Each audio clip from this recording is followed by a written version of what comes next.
Olá, eu sou o Francisco Pinto Balsemão. Este é o podcast Deixar o Mundo Melhor.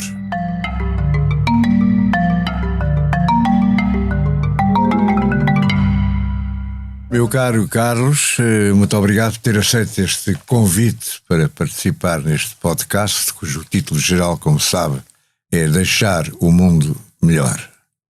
É uma boa ambição. Vamos falar sobre o seu contributo para isso. Tem sido bastante válido, em minha opinião, mas Vossa Excelência dirá.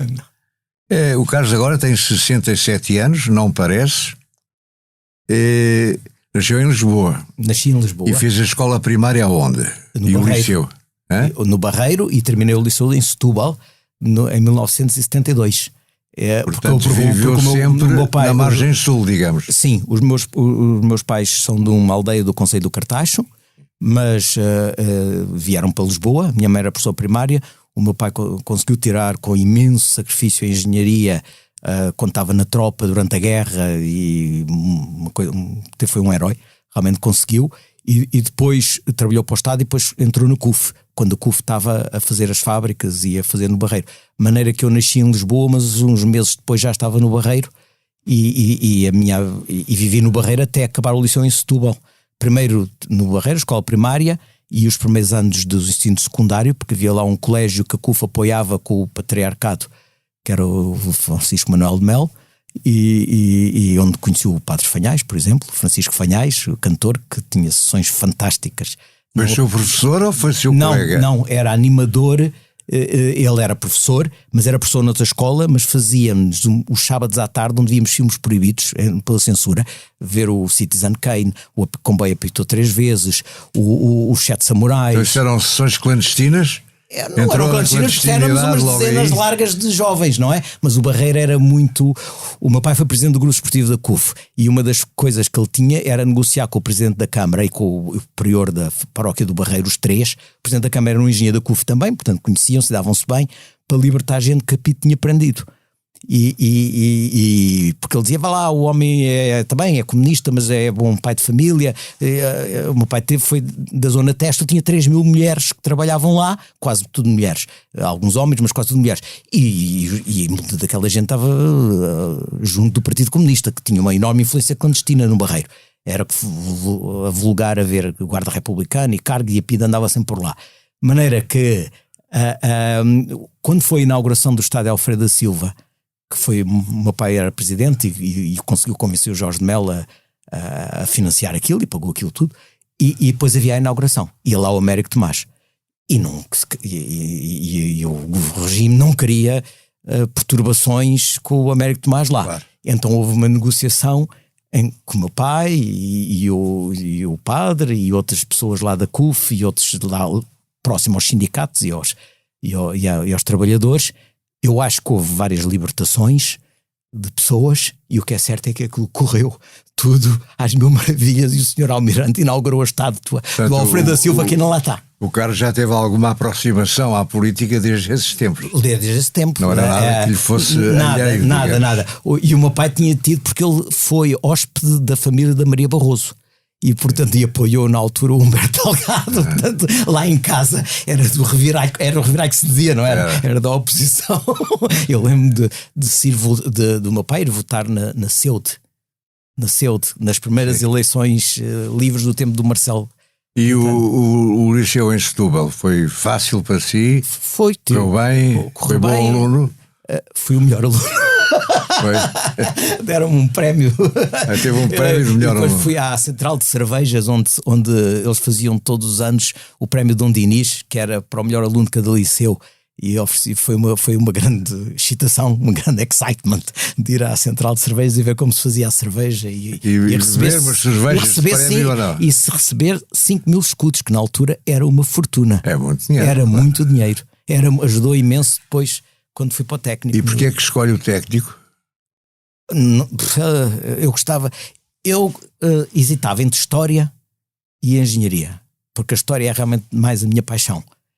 Agora, eu da engenharia, gosto da engenharia, eu gosto da ciência e da tecnologia, gosto muito e assino imensas revistas e sigo essa carreira, mas na sua vertente das consequências que a tecnologia tem para as mudanças económicas, sociais, aspectos práticos, consequências práticas. E o que é que muda? O que é que nós mudamos?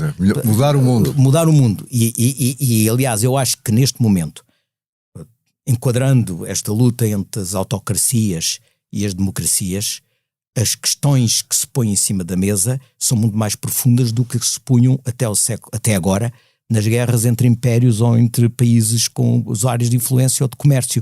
Porque agora, pela primeira vez, o homem tem a capacidade de mudar a espécie e, portanto, não é apenas a espécie, o país ganhar mais poder comercial, ou político, ou económico, ou militar. Não, é saber como é que vai ser feita a mudança do DNA, porque não tínhamos dúvidas. Isto vai começar por alterações de genes, por doenças que têm origem num único gene, e há várias e bastante más. Mas depois a seguir eu não tenho qualquer dúvida que o Sapiens 1.0 tem os seus dias contados. Então, vem um Sapiens... Eu quero mudar a espécie nesse caso. Não, eu não quero nada. Eu estou a dizer é que acho que entre a genética e a capacidade de mexer no DNA, no RNA e na forma como se expressam as proteínas, etc. A capacidade de pôr implantes. E como Stephen Hawking, ou como agora estes da doença de Parkinson, que têm implantes no cérebro que transmitem informação, que dão informação, mas o que transmite informação do cérebro para fora também leva informação para o cérebro. É mais no sentido de curar... uma democracia. Se vivermos em autocracia, o pior dos cenários do George Wellers é um cenário positivo, não é negativo, porque o que se pode vir a ser é muito pior. Portanto, ou seja, a luta pelo humanismo, pelo respeito da individualidade humana, pelo controle democrático e humanista e ético do que a ciência neste momento pode fazer, não é só a genética, é a inteligência artificial, é a computação quântica. A computação quântica muda completamente as regras do jogo, quer dizer, não há um computador quântico não funciona em zeros e uns, funciona em todos os estados entre o 0 e 1 ao mesmo tempo.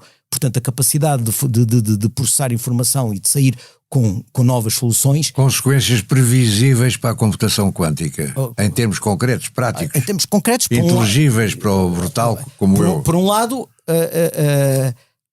problemas que são insolúveis hoje, como por exemplo questões climáticas, do clima, tornam-se muito mais solúveis porque a capacidade de processar toda a informação histórica presente e com ela construir todos os cenários possíveis, torna-se possível. Porque aí impõe os Ora, aí é que é a resposta. Por isso é que a luta política neste momento é tão importante, porque mais do que viver só sobre o domínio de países e de zonas de domínio ou de influência, é o próprio futuro do planeta, com as alterações climáticas e a destruição da biodiversidade e dos oceanos, a sua degradação, e por outro lado, a reconstituição da vida, porque o que nós estamos a falar todos os dias é que o homem agora faz trigo diferente e começa a fazer homens diferentes, começa-se com imunoterapias, porque se consegue alterar células e pô-las a produzir naturalmente coisas que o doente precisa para combater o cancro ou para combater outra coisa qualquer, mas amanhã mudam-se, como sabe, há um cientista chinês que foi agora libertado, que tinha sido preso há poucos anos, porque alterou geneticamente o embrião de duas meninas gêmeas da China. E depois os chineses prenderam, mas agora já o libertaram. Isso já é hoje tecnicamente possível. E portanto, é fundamental esta luta que hoje tem a expressão quente na Ucrânia, mas tem outras expressões menos quentes, menos visíveis, um pouco por todo o mundo. Entre a autocracia e o humanismo e a liberdade, é uma luta mais fundamental do que alguma vez foi. Mas isto também é no sentido de prolongar a vida humana. Mas de homens livres. Aliás, é nesse sentido que aponta também a Singularity University e tudo isso. Mas de homens livres. Não de homens... lembra-se daquela imagem que toda a gente da nossa idade se lembra do 2001 Odisseia do Espaço, quando ele desligou o computador. Nós não queremos ser uma espécie controlada, seja por máquinas, seja como o escritor checo que nos anos 20 inventou a palavra robô e faz a primeira peça de teatro em que os robôs são humanoides, feitos a partir de biologia, não são máquinas.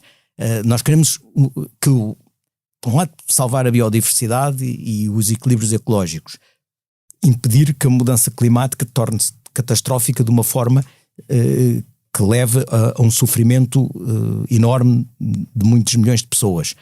Mas, por outro lado, queremos ter um espaço em que o ser humano, quando possa ser na sua dignidade e da sua vida, um homem livre e autónomo, e não um escravo, um controlado a partir do que é que seja, porque está no poder, não é? E é por isso que quando eu vejo o que se passa na China ou o que se passa na Rússia,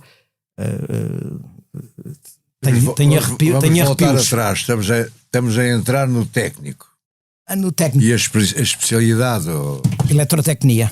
Escolheu eletrotecnia. Isso é porque eu gostava de eletricidade, e quer de eletricidade para a energia, quer na eletricidade para as comunicações, e na altura os primeiros computadores que eu ainda aprendi a programar em zeros e uns e a furar cartões, em que cada cartão perfurado era uma instrução. Eu lembro-me disso também. Caixas de sapatos. O técnico foi bom aluno? Fui bom aluno. Continuou a ser bom aluno? Continuei a ser bom aluno. E fui logo ativista, não é? Porque mal entramos, fizemos o primeiro semestre, de outubro de 72 até abril de 73, e o diretor do técnico, o professor Salles Luís, convocou uma reunião geral de alunos, uma RGA, por carta registada, para impedir a movimentação dos ditos associativos. A movimentação dos quê? Dos associativos, que eram as pessoas metidas na Associação dos Santos. Eu era um jovem calor, mas tinha o coração do lado dos associativos. De maneira que teve um grande desgosto, porque foi à RGA e perdeu por 900 e tal contra 100 e poucos. Bom, fechou o técnico. E, portanto, todo o técnico chumbou o segundo semestre do ano de 73. Todo o técnico. Fomos para casa. Acabou. E só reabriu em novembro de 73. De maneira que em novembro de 73 eu vou fazer o segundo semestre do primeiro ano. E quando veio o 25 de Abril, estava a entrar no primeiro semestre do segundo ano. Bom, e aí a minha alegria, devo dizer, no técnico durou 24 horas, do 25 de Abril. Porque no dia 26 de Abril vi cenas de gente da extrema-esquerda, que hoje fez um percurso e estão à minha direita, nas classificações clássicas. Não quer dizer nomes? Não vale a pena. Perfeitamente do género daqueles que os ditos gorilas, que eram os polícias de choque à paisana, que estavam lá dentro antes do 25 de Abril, nunca foi tão mal como em direito. Direito, os gorilas foram piores do que no técnico. Mas no técnico tínhamos um esquema de campo quase de controle policial, porque quando entrávamos tínhamos um cartão que tinha atrás da nossa fotografia duas cores, uma era o ano e o outro era o curso, e eles ficavam com o nosso cartão, e se achassem que nós éramos associativos ou tínhamos metidos em momentos subversivos, não davam o cartão quando a gente saísse, e se não dessem o cartão já não podíamos entrar mais no técnico. Sim, mas temos de acelerar um bocadinho. Pronto, e depois disso, portanto, eu no dia seguinte entrei na oposição ao novo poder, que era a extrema-esquerda, que era a UDP. Na altura não se chamava UDP, era o Partido Comunista Revolucionário, PCP-R, ou Reconstruído, salvo erro, e outras correntes do marxismo-leninista que se odiavam todas umas às outras, porque havia duas correntes troxistas que não se falavam, uma era da Quarta Internacional. Quem eram os líderes? Do técnico não saiu nenhum dos grandes líderes, foi. E depois, e por isso eu que na altura lá em casa acompanhávamos a ala liberal, porque eu o marxismo acabei nunca tive nenhuma vocação para ele, porque em 68, com o maio de 68, aprendi a respeitar a liberdade e um certo individualismo anárquico como um bem.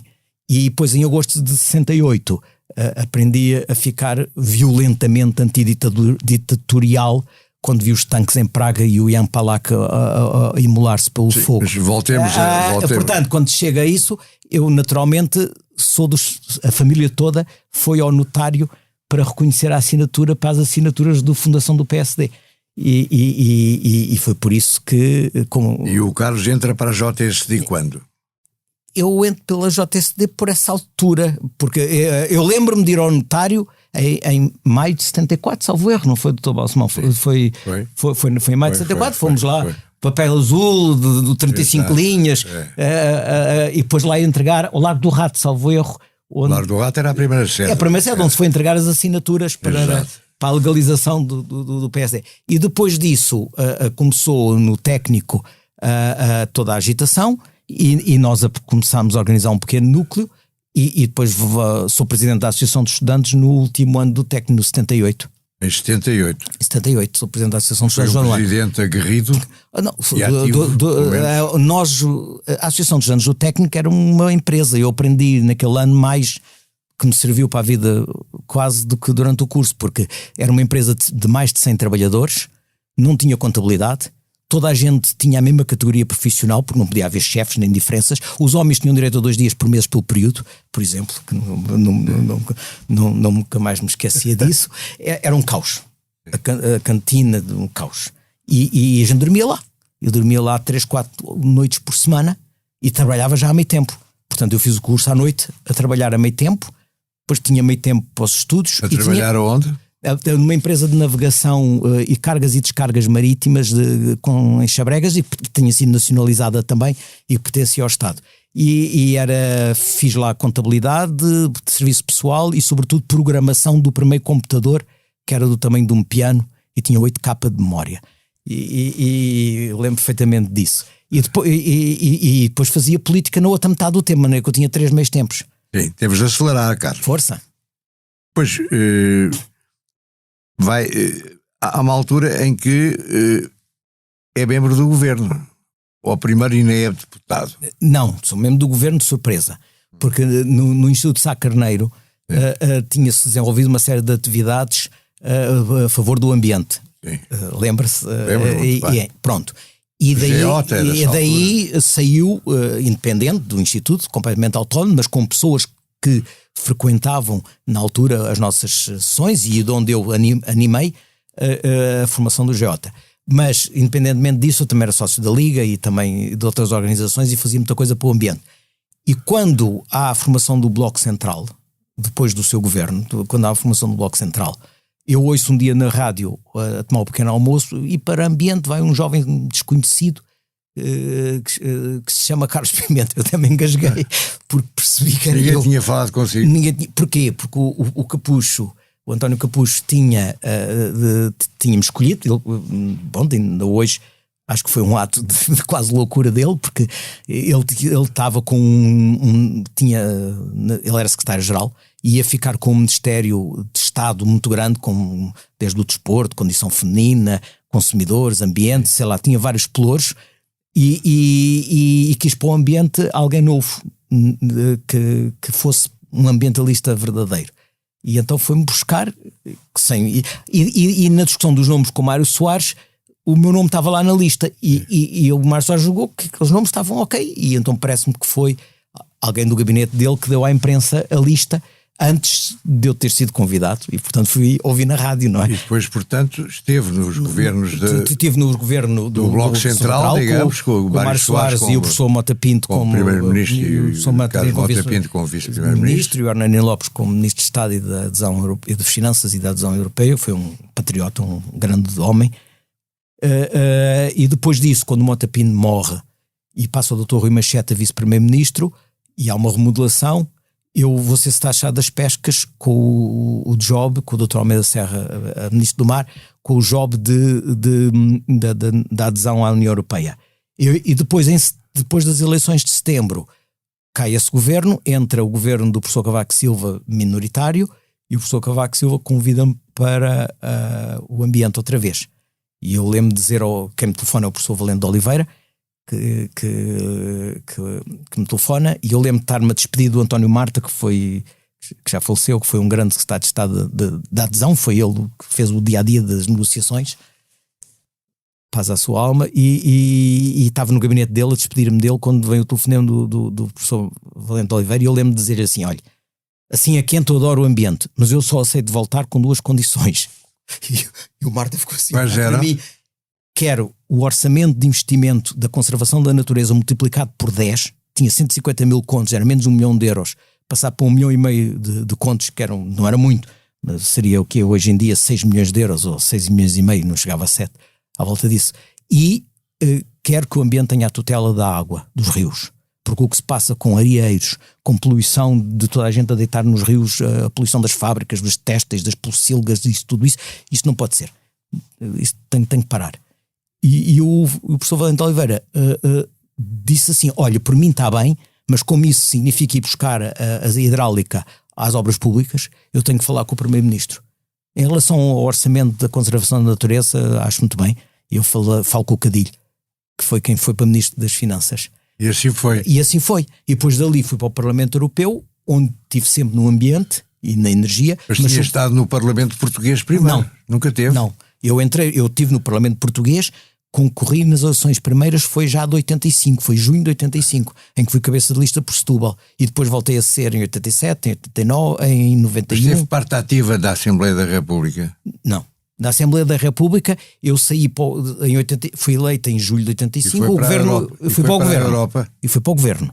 Sim. Logo, imediatamente. E depois as segundas eleições, e depois as primeiras eleições para o Parlamento Europeu, sim, são coincidentes com as ações legislativas de 87. Quando o governo do professor Cavaco Silva é derrubado e o Mário Soares dissolve o Parlamento e convoca eleições, as eleições legislativas que são em julho de 87 e são no mesmo dia em que são as primeiras eleições para o Parlamento Europeu, e 14 de julho, salvo erro. E eu era candidato nas duas, aliás, como quase todos os candidatos ao Parlamento Europeu eram também candidatos. E depois no Parlamento Europeu está uma quantidade grande de anos. E estou 12 anos no Parlamento Europeu, sou eleito 3 vezes, muito. Devo dizer que se os lugares mais intensos da minha vida foram os 3 lugares do governo, o lugar que eu mais profissional, que eu mais me realizei, foi o do Parlamento. Dos seus lugares do governo ficaram famosas as histórias da Ria Formosa, da Arrábida, etc. E no primeiro governo a história principal foi o nuclear. Acho que se fiz alguma coisa na vida foi ajudar. Havia todo um grupo, até o António Barreto estava nisso, etc. O Francisco Sousa Tavares, muita gente. Mas pronto, era eu que estava naquele lugar, era Secretário de Estado do Ambiente, o falecido professor Veiga Simão, com quem eu sempre dei bem até ele falecer, mas ficava furioso porque de repente via eu que não tinha nada a ver com a energia ativamente a contestar o programa da energia. Dando um salto para a frente, não acha que o nuclear está a recuperar alguma legitimidade? Nada. Aquilo é a única tecnologia que eu conheço na história da humanidade que só ficou cada vez mais cara, cada vez menos eficiente e com os problemas todos por resolver. Veja, olha, o reator novo da nova geração francês, que abriu agora em junho, em maio-junho, na Finlândia, em vez de custar 3 mil milhões de euros e começar a funcionar em 2009, começou a funcionar em maio de 2022 e custou para cima de 13 mil milhões. Já fechou. E agora já só, eventualmente, na melhor das hipóteses, abre em dezembro. Portanto, funcionou um mês. E é uma tecnologia... É uma tecnologia que é um dead end. É caríssima, cada vez mais cara, não tem nenhum dos problemas resolvidos. Por exemplo, este programa do presidente Macron de relançar o nuclear é para salvar a EDF, que a EDF tem uma dívida de 40 mil milhões de euros e tem, neste momento, estamos a falar, a EDF tem 56 reatores nucleares, dos quais 40% não estão a funcionar. As pessoas nunca falam disso. E uma parte dos preços de eletricidade na Europa serem tão caros é porque a França tinha 3/4 da sua energia de origem nuclear e neste momento está com 18 dos 56 permanentemente parados e tem 16 a conta-gotas a dar... O petróleo, o carvão e o gás são melhores? Não são melhores. É assim, não são melhores por 2 razões. Em primeiro lugar, porque a sua utilização é extremamente ineficiente. As pessoas não sabem, mas quando me dizem que a gasolina está cara, ela não está cara. O aparelho que utiliza a gasolina é que é a coisa mais ineficiente que há no mundo. O Dr. Balsemão, quando mete 5 litros de gasolina no carro, só vai utilizar um para andar. Os outros 4 é poluição no tubo de escape e calor no motor. Então, o carro só tem 20% de eficiência. Então, a transformação da energia... E de quem é a culpa disso? É porque a máquina térmica é a sua definição. No motor não tira mais do que 33% de eficiência. Logo, quando o pistão faz explodir o vapor da gasolina, só ali perde-se 2/3 da energia que pagou. E não são 2/3, é mais. Porque para ter 5 litros na bomba de gasolina, o que tirou do chão foram pelo menos 7, porque perdeu na extração, perdeu na refinação, perdeu no transporte e perdeu na distribuição. Portanto, andar a vestir um casaco que pesa 1,5 toneladas para transportar 70 quilos, que a maior parte dos carros leva um passageiro, com uma máquina que utiliza 1 litro em cada 7, por amor de Deus, não há petróleo, nem dinheiro, nem atmosfera, nem pulmões que resistem a uma ineficiência destas. Vamos voltar um bocado atrás. O motor de combustão... Eu não quero deixá-lo embalar nisto. Não, mas é que o motor de combustão, as pessoas não pensam Vamos lá ver, o que as pessoas precisam é de mobilidade, não precisam de um carro com gasolina. E para dar a solução de mobilidade às pessoas há várias maneiras. A primeira coisa é logo o desenho das cidades, mas depois há os transportes públicos, depois há os carros elétricos, depois há os autocarros elétricos. Já há tanto tempo que se diz isso tudo e não acontece assim muita coisa. Porquê? Porquê é que o Henry Ford ganhou ganhou a guerra dele dos motores a combustão? Porque os primeiros táxis em Nova Iorque eram elétricos há mais de 100 anos, não é? O Edison tinha a ideia dele, era uma central de geração de eletricidade em cada quarteirão. E porquê é que o Henry Ford ganhou? Porque a molécula de petróleo é extremamente potente como bateria de guardar energia potencial sob a forma química. E como não se considerava que a poluição, desde o sítio onde se tira o petróleo do chão até à sua combustão, era um problema, porque não se pensava nisso, e as baterias químicas na altura eram pesadas e deitavam aquela espuma tóxica e corrosiva, a opção do Henry Ford foi fazer um modelo T com carros agora, hoje em dia sabe-se que por um lado é extremamente ineficiente o uso dos combustíveis fósseis. Uma central a carvão, eu com as lâmpadas antigas que havia de filamento, eu perguntava sempre nas minhas aulas ou nos seminários aos alunos, a perguntar quanto é que da energia primária, ou seja, do carvão que é extraído da mina, é usado para dar a luz a vocês. E nunca ninguém acertava. Sabe quanto é que era? É 3%. Os outros 97% eram perdas. Bom, temos que continuar. Portanto, a transição energética é também uma transição económica, não é só uma transição ecológica. E isso é que é uma coisa que é difícil de vender. A sua atividade atual, você a dada altura... Quando eu saí do Parlamento Europeu... Sai do Parlamento Europeu... Não, sai do Parlamento Europeu... E desaparece da política. Sai do Parlamento Europeu porque o Dr. Durão Barroso... é assim, eu era vice-presidente do professor Marcelo Rebelo de Sousa quando ele era presidente do PSD.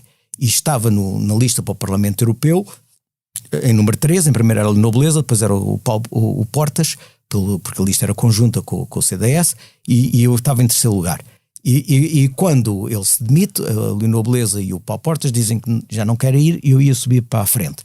E há uma reunião da Comissão Permanente do PSD, em que a Comissão Permanente queria que nós ficássemos, porque a Comissão Política do professor Marcelo Rebelo de Sousa tinha que entregar a lista no Tribunal Constitucional, porque as eleições não eram, a data limite para a entrega das listas era anterior ao Congresso que ia eleger o futuro líder do PSD. E então o que é que aconteceu? Telefonámos várias vezes, eu falei com o Durão Barroso e ele recusou-se a dizer quem é que apoiava para líder.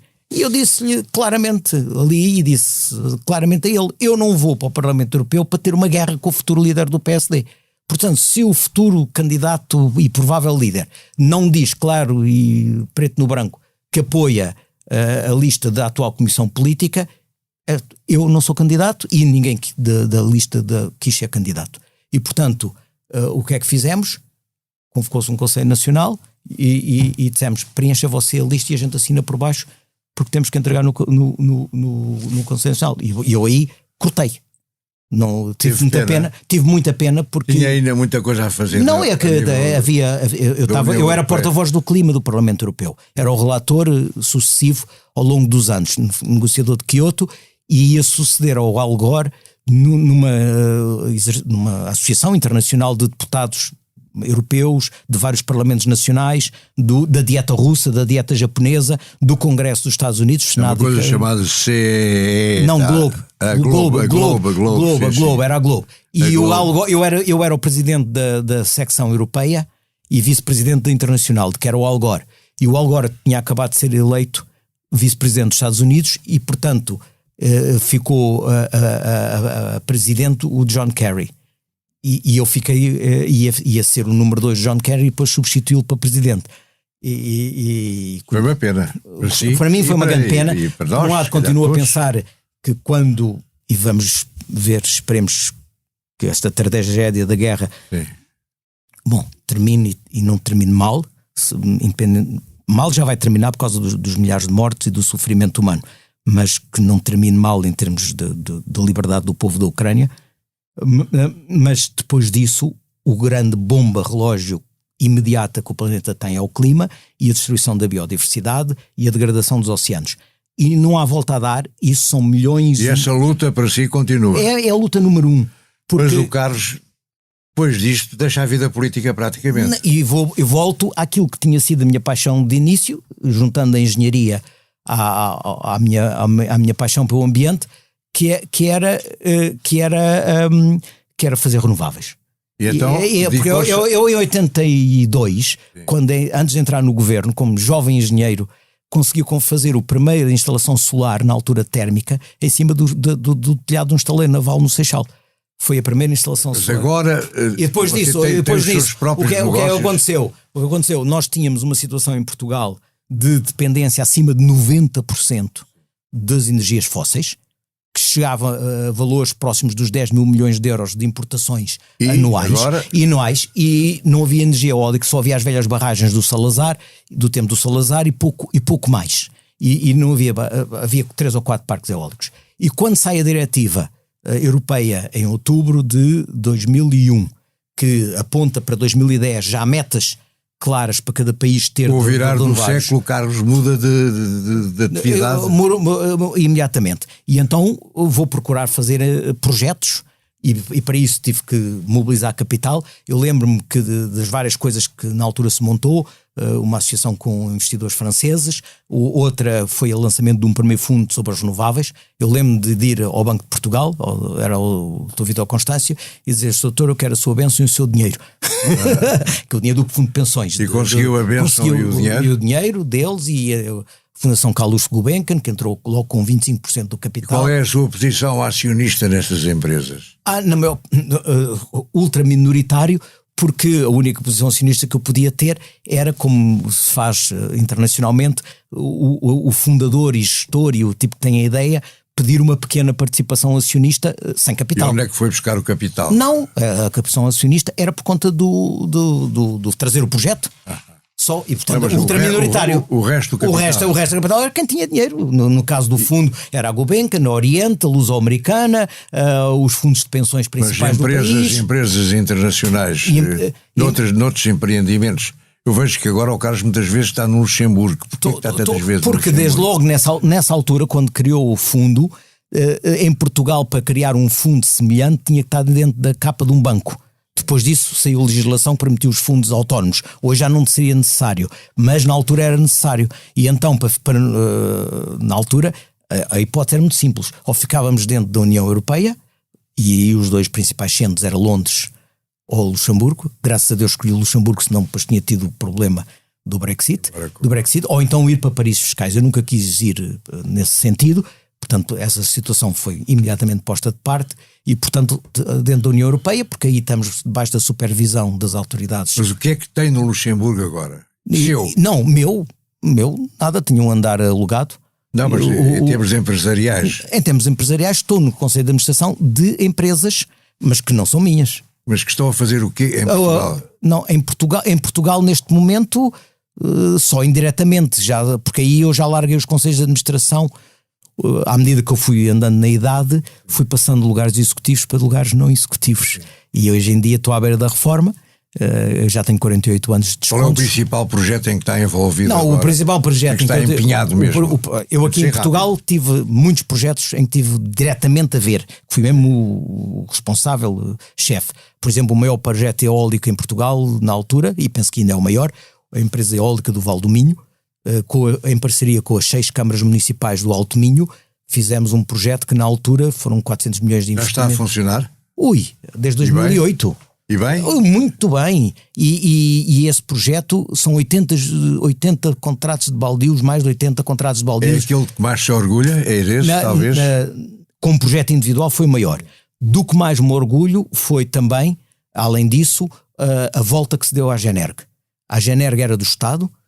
no tempo da Manuel Freire Leite, do governo de Durão Barroso, venderam o IPE, venderam a Generg, e nós ganhámos o concurso. Ganhámos contra a EDP e ganhámos ao grupo Semapa também, que ficaram em segundo e em terceiro lugar respectivamente.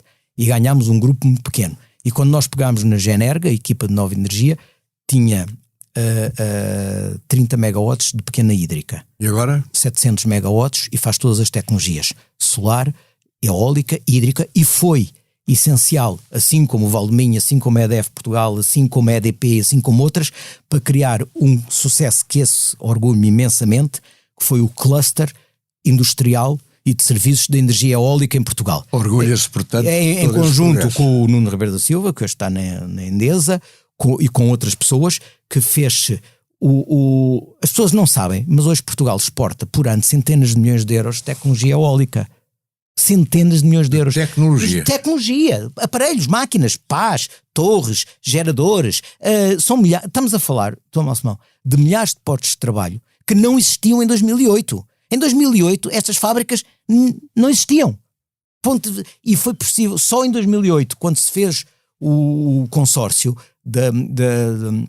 chamado ENEOP na altura, esse consórcio vai juntar 29 empresas, entre grupos internacionais, grupos de produção de energia e grupos de produção de tecnologia, grupos de serviços, junto a universidades e portos de investigação, e vai criar empresas de todo, e vai criar novas frentes de empresas até históricas. Sei lá, estou-me a lembrar do A. Silva Matos, que fazia tanques de gás e que construiu 2 fábricas em Severo do Voga e ao pé de Aveiro para fazer torres eólicas. Já vejo que tem motivo de orgulho. Não, isso são milhares de empregos. Agora deixe-me só voltar atrás para lhe perguntar, também se orgulha toda a ação que teve na Ria Formosa, na Arrábida, quando foi toda aquela questão das casas?